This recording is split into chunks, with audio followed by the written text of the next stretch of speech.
네, 가수 승리 씨와 정준영 씨가 각각 밤샘 조사를 받고 오늘 아침 집으로 돌아갔는데요. 경찰은 이번 조사에서 유착 정황이 드러난 경찰총장이란 인물이 총경급 인사라는 진술을 확보해 사실관계 파악에 들어갔습니다. 그런가 하면 대검찰청 과거사 진상조사단이 별장 성접대 의혹 재조사와 관련해 오늘 오후 김학의 전 차관을 소환했는데요.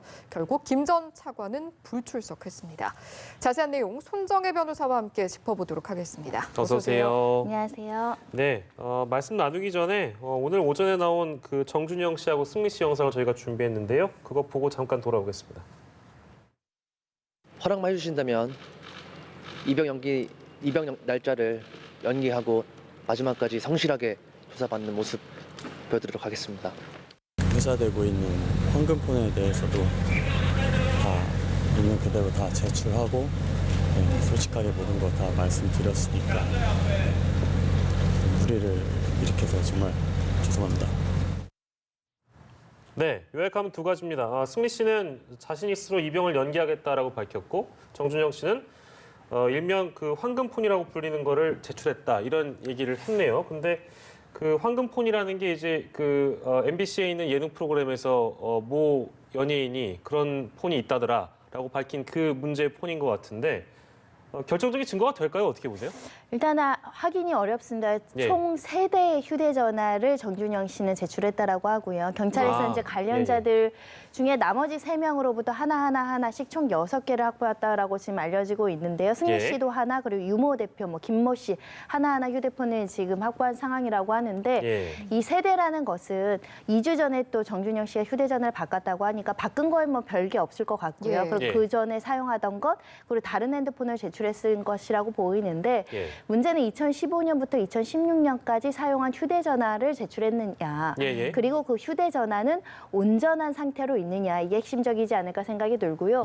여러 대의 휴대폰을 사용했을 가능성을 배제하기 어렵습니다. 정준영 씨 명의로만 된 핸드폰을 사용했느냐, 그것도 확인돼야 되는 상황이기 때문에 실제로 문제된 2015년, 2016년에 거론된 그 휴대폰인지는 조금 더 조사가 필요하고 지금 경찰에서는 디지털 포렌식 복구 작업에 있다라고 이야기하고 있습니다. 그러니까 핵심적인 증거가 될 수 있다고 우리는 지금 상황에서 단정할 수 없는 사실은 원칙적으로는 수사기가 돼서 정준영 씨 집 주변과 사무실과 관련된 곳을 압수수색을 해서 혹여라도 남은 휴대전화가 있는지 또는 컴퓨터 내에 다른 정보가 있는지 이런 것까지 꼼꼼하게 압수수색해서 같이 분석을 하는 것이 온당하지 않을까 생각이 듭니다. 그러니까 제가 어제도 저희가 이 얘기 다른 그 변호사님이랑 얘기할 때도 얘기했던 건데요. 그 애초에 공항에 그 입국했을 때 하루 정도 시간을 벌게 해준 거 아니냐는 지적이 있었잖아요. 그러니까 정준영 씨를 긴급 체포해야 된다. 왜냐하면 그런 지적이 나왔던 이유가 오늘같이 이런 어떤 증거를 제출하게 되면 그 증거를 훼손할 시간을 하루 벌어주는 거 아니냐는 그 지적사항이 있었거든요. 근데 지금 이 휴대폰이 만약에 아까 말씀하신 대로 진짜 그 2015년, 16년 사이에 결정적인 증거가 될 만한 휴대폰이 아니라면 이건 사실 많은 의문점을 남길 수밖에 없는 수사 진행 방향 아니겠어요? 뭐 어제라도 만약에 압수수색이 진행이 됐다라고 한다면 뭐 아주 가정적으로는 휴대전화가 문제된 휴대전화가 있다. 누군가 강물에 버렸다라고 하더라도 지금 그것을 확보하기 어려운 시점이기 때문에 압수수색은 아주 수사의 기초입니다. 가장 신속하게 이루어져야 되는 것이고요. 어제 바로 공항에서 이제 체포하지 않은 것에 대해서 이제 문제는 이런 물적 증거도 중요하지만 결국은 이제 피해자들의 진술을 받아야 되는 상황인데 혹여라도 그 피해자들한테 직접 접촉해서 또는 사람을 통해서 부탁을 하거나 좀 합의된 상태로 촬영했다고 진술을 해달라고 한다거나 금전적인 어떤 보상을 통해서 사건을 축소시키려는 시도가 있을 수 있기 때문에 그런 점에 있어서는 아주 빠르게 신병 확보하는 것이 필요하지 않았느냐 이런 문제는 지적되고 있습니다. 지금 또 나오고 있는 이야기들이 뭐 현재 지금 이런 상황뿐만이 아니라 3년 전에도 이 대화방에서 나온 이야기들에 대해서 변호사에게 상담을 받은 적이 있다 이런 이야기가 있는데 이건 무슨 이야기인가요? 네, 그 2016년 당시에 어떤 분께서 고소해서 사건화가 돼서 실제로 뭐 무혐의 처분이 나오기는 하였지만 그 당시에 관계자들이 이제 그 대화 참여자들이 아는 변호사한테 이런 사실을 알리고 어떻게 대처할지 조언을 구했는데 그 변호사께서도 그런 폰을 절대로 제출하면 안 되고 그런 것들을 공유하는 것은 심각한 불법 행위다라고 이제 이야기를 해줬다는 것입니다. 그 말은즉슨 이런 동영상이라든가 이런 것들을 공유하고 이렇게 대화하는 것이 심각한 범죄라는 것을 인식했다라고 볼 수 있는 것이고 그럼 이 문제가 거론됐을 때 그 휴대전화를 제출하는 것은 굉장히 불리한 증거가 될 수 있다라는 것까지 인식을 했다라고 본다고 한다면 지금 이렇게 이미 제출한 휴대전화에 본인에게 불리한 것을 그렇게 제출했을 것이냐 이런 의구심을 받을 수 있는 상황이고 더군다나 이렇게 변호사가 불법이다, 범죄다 이야기해준 이후에도 이런 범행이 또 계속적으로 반복이 됐다라고 한다면 그 죄질, 양형은 굉장히 좋지 않은 사건이다라고 볼 수 있습니다. 예전에도 왜 그 2015년, 16년에 이제 정준영 씨 그 몰카 관련해서 좀 논란을 빚었을 때도 그때도 뭐 이미 제출 형식으로 휴대폰 제출하라고 했는데 뭐 서로 오고 가면서 뭐 휴대폰 포렌식 업체 어떤 경찰에 전화해가지고 좀 복구가 안 된다는 확인서를 내달라. 그때도 이미 제출 형식이었잖아요. 저는 사실 참 이해가 안 됩니다. 알겠습니다. 자, 그리고 그 경찰총장에 대한 윤곽이 드러났는데 총경급 인사라는 진술이 나왔고 이 분을 지금 현재 조사 중이라고 밝혔습니다.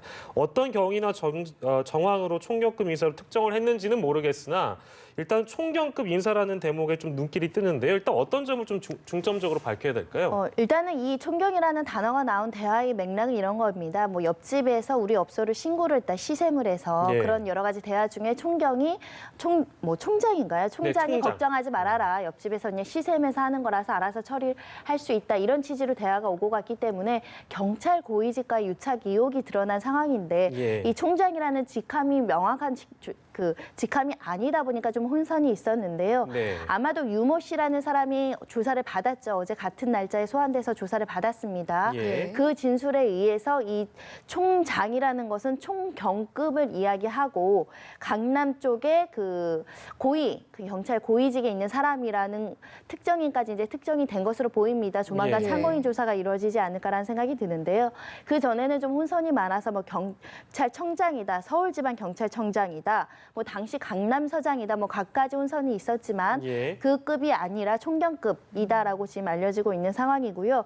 어찌됐든 총경급도 뭐 간단치 않은 직위입니다. 그래서 혹여라도 유착 의혹이 있다라고 한다면 철저하게 수사해야 되는데 이 경찰 유착 의혹을 또 경찰 내부에서 수사하고 있기 때문에 지금 총경급이라는 것도 저희가 고지고대로 그대로 받아들여야 되는지 이런 부분들도 좀 신중하게 접근해야 되지 않나 싶습니다. 그러니까 일각에서는 이제 이걸 가지고 혹시나 그렇게까지 억측하고 싶지는 않습니다만 뭐 꼬리 자르는 게 아니냐라는 지적도 나오고 있어서 그를 위해서는 유모 씨가 직접 문자 메시지나 대화나 전화를 했다라는 정황들이 있다라고 한다면 통신 사실 내역 조회를 통해서 실제로 주고받은 사람에 대해서 특정하는 것까지 과학적인 증거까지 제시가 돼야 되지 않을까 생각이 듭니다. 이번 사태와 관련해서는 저희가 조금 전에 다룬 총경급 인물도 있지만 클럽 버닝썬과 맞물려서 지금 전직 경찰관이야기 한참 나왔었고 영장 심사도 열린 상황이었는데 구속 가능성 어떻게 보세요? 전직 강모 씨에 대해서 지금 적용된 혐의는 알선수재 혐의입니다. 공무원의 직무에 대해서 돈을 받거나 어떤 청탁 명목으로 금품을 수수한 경우에 적용되는 범죄이고요. 5년 이하의 징역에 처해질 수 있는데 말하자면 지금 이문호 버닝썬 대표로부터 2천만 원을 어떤 사건 청탁 명목으로 그러니까 미성년자가 출입해서 신고된 사건이 있었는데 이것을 잘 처리해주겠다는 명목으로 돈을 받았다라는 것인데 명확하게는 뇌물 공여의 공범으로 보아야 되는 건 아닌가. 경찰에게 돈을 주고 사건을 처리하는 직무 대가성 대가로 돈을 전달한 역할에 불과한 게 아닌가 그런 의혹이 제기됐는데 현재 영장실질심사에 적용된 것은 알선수재 혐의입니다. 이 알선수재 혐의는 굉장히 범죄의 중대성이 인정될 수 있기 때문에 만약에 충분한 증거가 있다고 한다면 영장이 발부될 가능성도 굉장히 높고요. 이 강목 씨가 또 진술을 굉장히 번복하고 지금 부인하고 있는 상황입니다. 오히려 승리 씨하고 이런 사람들을 보호하기 위해서 없는 말을 지어낸다라는 취지로 지금 변론하고 있는 상황이기 때문에 증거인멸 가능성까지 법원에서 바라볼 수 있는데 중요한 것은 2천만 원을 받아서 다른 직원 이모 씨는 경찰 계좌로 이렇게 나눠서 돈이 들어갔다라는 진술이 있었거든요. 그럼 이게 뇌물의 성격을 가진 것인데 돈을 받았다는 경찰의 수사는 지금 알려지지 않고 중간체계인 강모 씨만 지금 구속영장 실질심사에 앞두고 있어서 조금 더 명확하게 철저하게 수사를 해야 되는 것이고 서로 그 혐의자가 경찰이라고 하더라도 조금 더 국민들에게 납득할 만한 수사 과정을 보여줘야 되는 건 아닌가 생각이 듭니다. 그렇습니다. 자, 그리고 승리 씨 얘기로 좀 넘어가면요. 아까 제가 잠깐 언급했지만 스스로 입영을 연기를 하는 그 자신의 어떤 의지를 받아주신다면 입영 연기를 해서라도 성실하게 조사를 받겠다라고 이제 본인은 밝혔습니다. 그리고 병무청 입장에서도 이제 연기원을 내면 수용 의사가 있다라는 식으로 이제 얘기를 하긴 했는데 저는요, 이 질문을 이렇게 바꿔서 질문 드리고 싶어요.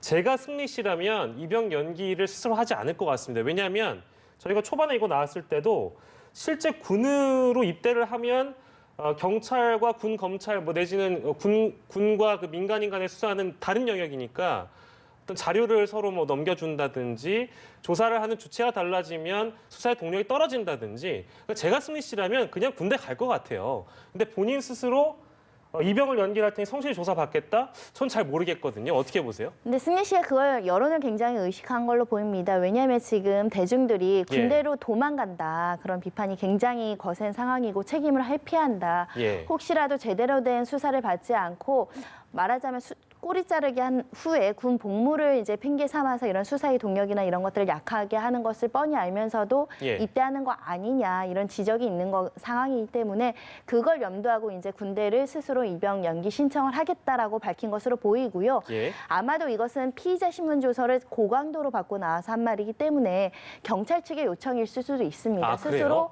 군대에 좀 연기해서 수사를 조금 받던 사람한테 받아야 사실은 또 수사 연속성이라는 게 있지 않겠습니까? 예. 그런 차원에서 여러 가지를 고려했던 것은 아닌가 생각이 들고요. 현재 시점에서 군대를 가면 사실 군복무도 집중하기 어려울 뿐더러 예. 그 군복무 중에 계속 나와서 수사를 받아야 되는 상황이 발생할 수도 있습니다. 승리 예. 씨가 여러 가지를 고려한 것이 아닐까 생각이 들고요. 병무청도 이런 전례는 별로 없을 겁니다. 그럼에도 불구하고 워낙에 사회적인 관심사 중대성이 있기 때문에 예. 입대 연기에 대해서 재량적 결정을 한번 고려해보겠다라는 입장으로 보입니다. 예.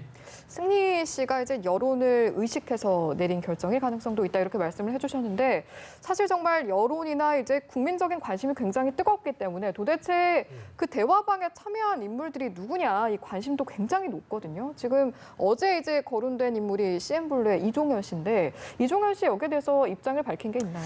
일단은 불법 촬영물을 봤다라는 사실을 시인을 했습니다. 그리고 도덕적으로 문제 있는 행동에 대해서 그리고 그런 대화에 대해서 굉장히 반성하고 있다라고 이제 입장을 보이긴 했었는데요. 예. 이게 진심인지 한번 좀 왜냐하면 너무 신속하게 반성이 나오죠. 이렇게 신속하게 반성을 할 것이면 그 오랜 시간 그 대화방에서 예. 어떠한 누구도 제지하지 않고 오랜 기간 그렇게 서로 돌려보고 조롱하고 비하하고 이런 것들이 상습적으로 이루어졌다라는 부분에 있어서 대중들이 경악을 하는 거거든요. 예. 이렇게 사회적으로 비난을 받고 나서야 이렇게 반성하는 태도를 보이는 것이 또 실망스러운 면이 아닐까 생각이 드는데요. 사안의 중대성을 지금이라도 인식을 했으면 다행이라는 생각이 들고요. 예. 대중들이 이 상황에 대해서 그러니까 단순히 촬영물을 본 상황은 범죄로 처벌하기는 굉장히 어려운 측면이 있습니다. 예. 그럼에도 불구하고 우리가 스타들에게 갖는 여러 가지 존경심이라든가 그 어떤 그 사람을 좋아하는 마음에 대해서 상처를 입었기 때문에 용서받기에는 좀 시간이 걸리지 않을까 생각이 듭니다. 네, 뭐 저희가 뭐 사실은 이 사안을 바라보는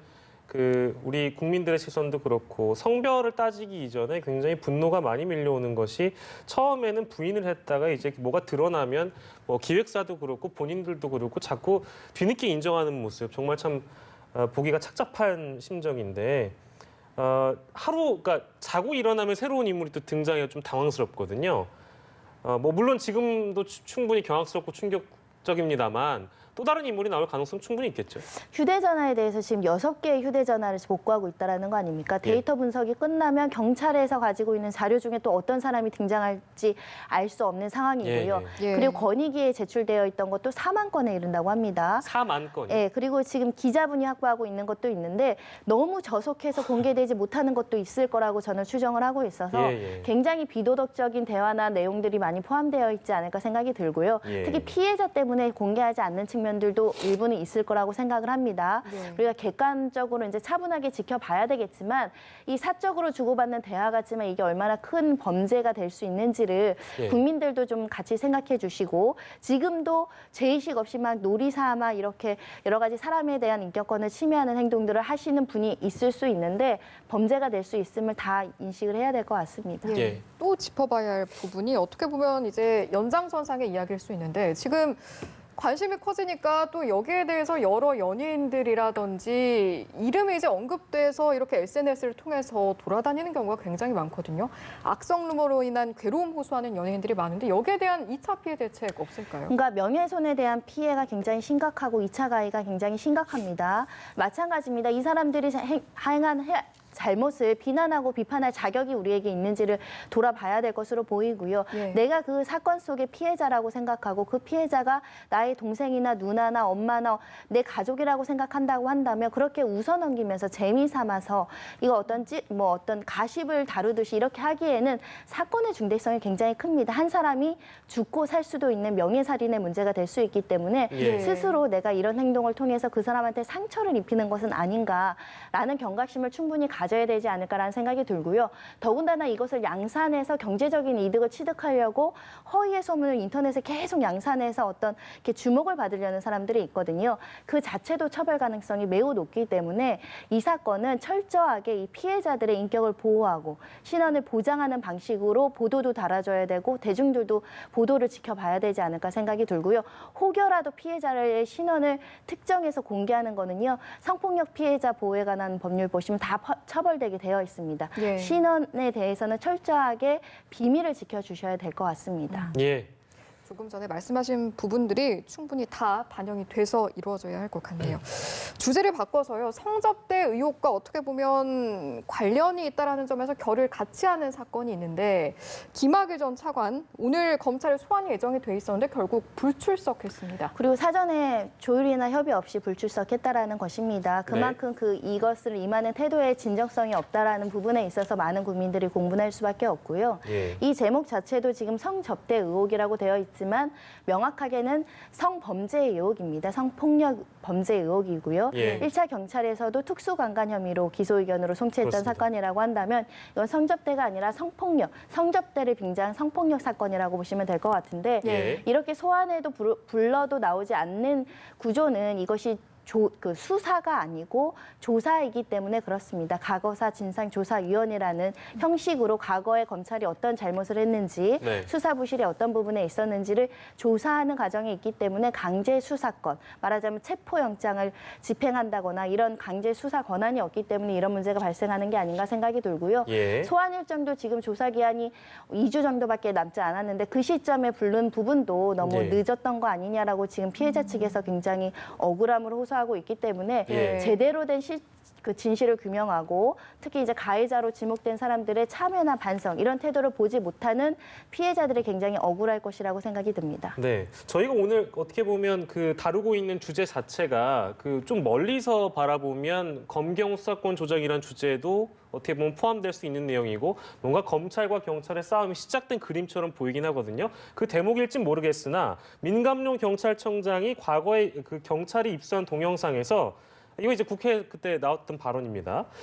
김학의 전 차관의 얼굴을 육안으로도 확인할 수 있었다 이런 언급을 했단 말이에요. 그러면 이게 지금 이제 뭐 물론 수사 권한이나 이런 것들이 좀 미약한 진상조사단의 그런 권한을 감안하더라도 그 이후 모르겠습니다. 이대로 2주밖에 안 남아서 이거를 더 집중적으로 수사해야 되는 게 아닌가라는 생각이 좀 들거든요. 어떻게 보세요? 이 사건이 굉장히 안타까운 것은 2007년부터 2008년도에 찍혀 있는 동영상 사진인데요. 성범죄로 따지면은 대부분의 공소시효가 지났을 가능성이 매우 높습니다. 10년이 지금 지났죠. 2019년도니까요. 예. 그러다 보니까 지금 김학의 전 차관에 대한 수사는 좀 어려울 수 있다라는 지적들이 있는 것이고 그러면 어떤 수사를 해야 되냐면 그 당시에 이 검찰 지휘 라인, 네. 경찰 수사 지휘 라인에서 이 사건에 대해서 무마하고 은폐하고 축소하고 제대로 된 수사를 하지 않도록 했던 인물들에 대한 직무유기, 직권남용은 공소시효가 남아 있습니다. 직권남용죄 공소시효를 7년이라고 본다면 이 사건이 2013년부터 수사가 이루어졌기 때문에 예. 그 부분에 대한 조사가 더 이루어져야 되지 않을까 싶고요. 그래야지만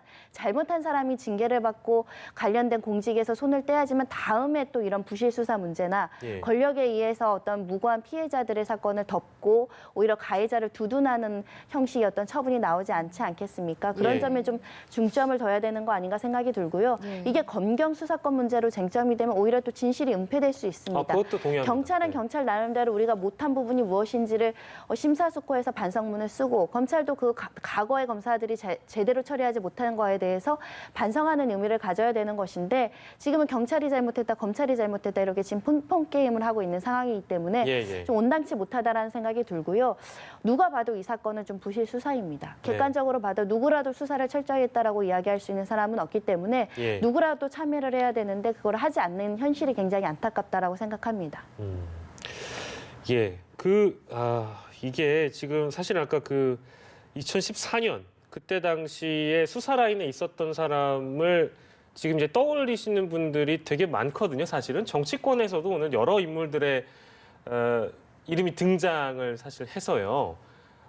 제가 뭐 여기서 다 언급을 하지는 않겠습니다. 근데 과연 그분들까지 조사가 가능하겠는가라는 의문이 조금 들긴 들거든요. 그건 어떻게 현실적으로 김학의 전 차관도 지금 소환 조사가 안 되는 상황에서 현실적으로 그 연결고리를 되겠는가? 찾기는 굉장히 어렵고요. 뭐 국정조사나 다른 방식으로 이루어져야 되지 않을까 생각이 드는데 네. 조사단에서 현재 지금 진술을 확보했다라고 이야기하는 것이 그 당시에 청와대 압력이 있었다. 예. 그런 것까지는 지금 확인이 되고 있는 상황입니다. 이런 부분들에 대해서 확인 절차를 거치고 적어도 서면 조사라든지 관계자들에 대한 진술 토대로 그 당시에 누가 압력을 했고 외압을 했는지 여부 정도는 확인이 될 필요성이 있으면 얼마나 좋을까라는 희망을 가져보지만 예. 지금 거론되는 그 사람들을 소환하기 위해서 중간 단계인 사람들이 진술을 해줘야 되는데 예. 그분들이 강제 수사 권한이 없는 상황에서 소환한다고 소환에 응할 것인지 예. 그 부분에 대해서 좀 의구심을 갖기 때문에 참 진실을 규명해야 되는데 좀 어렵다라는 생각이 들어서 안타깝습니다. 참 어렵네요. 진상조사단의 한계를 좀 오늘 많이 짚어본 것 같아서 마음이 더 아픈데 예, 아무튼 명명백백히 밝혀져야 되는데 좀 아쉽습니다. 오늘 두 가지 주제를 놓고 얘기 나눠봤습니다. 오늘 손정혜 변호사와 함께했습니다. 고맙습니다. 고맙습니다.